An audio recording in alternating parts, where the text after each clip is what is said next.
వరరాముఖి పరాంబికాయ నమః. ప్రసిద్ధిగాంచినటువంటి శ్రీ వరరాముఖి అమ్మవారి ఆలయంలో జరిగేటువంటి వివిధ సేవా కార్యక్రమాలు అనేక మంది భాగస్వాములవుతున్నారు.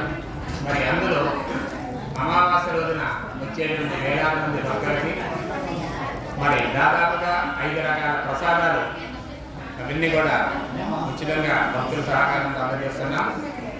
అందజేసేటువంటి కార్యక్రమంలో భాగంగా వారికి ప్రభుత్వ సూచనలు కొన్ని ఉన్నాయి. సింగిల్ యూజ్ ప్లాస్టిక్ వాడొద్దని, మరి దానికి సంబంధించినటువంటి మార్పులు చేయమని ప్రభుత్వం అన్ని రకాలుగా మనకు సూచన చేస్తున్నారు.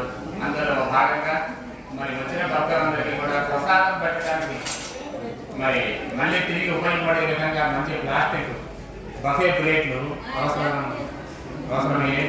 అది ఎలాగనుకునే సమయంలో గుంటూరు చెందినటువంటి ప్రముఖ ఆడిటర్ శ్రీ శ్యామల రవీంద్రారెడ్డి ఉషా రాణి దంపతులు ఆలయానికి ఇచ్చేసి 500 బఫే ప్లాస్టిక్ ప్లేట్లు, అలాగే 200 గ్లాసులు, ఇవన్నీ కూడా దాదాపుగా 2 లక్షల పైబడుతున్నాయి ఖరీదంతా కూడా. ఇవన్నీ కూడా దేవస్థానానికి ఉచితంగా సమర్పణ చేయడం జరిగింది. కాబట్టి వారికి అమ్మవారు పరిపూర్ణమైనటువంటి అనుగ్రహాన్ని అందించవలసిందిగా మరి కోరుతూ సర్వే జనాః సుఖినో భవంతు.